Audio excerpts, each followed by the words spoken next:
So I'm here at a site somewhere in Jaro, which is believed to be the future site of SM.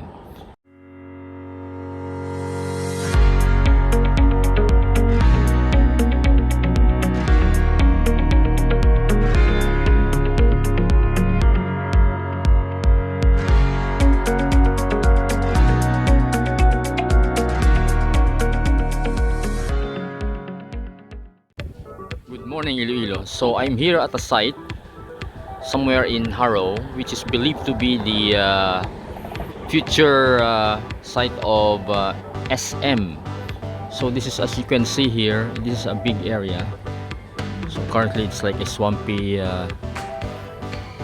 with some grass and then some kangkong growing.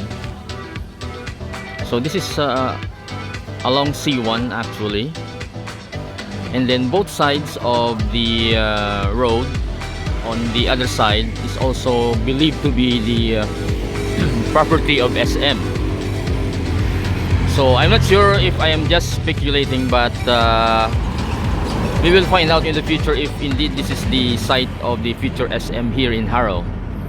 So this is a big chunk of land here.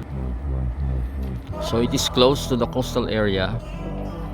As you can see there, you can see the Panay Power and GCP plant.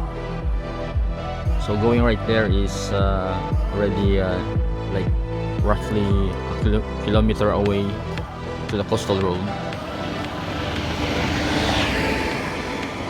So this is just a short update on the SM properties.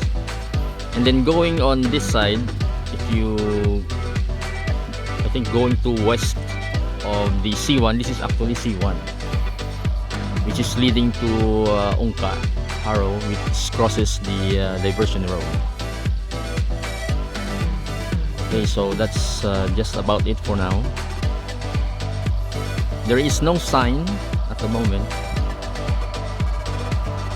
but it has been rumored that this lot is owned by SM.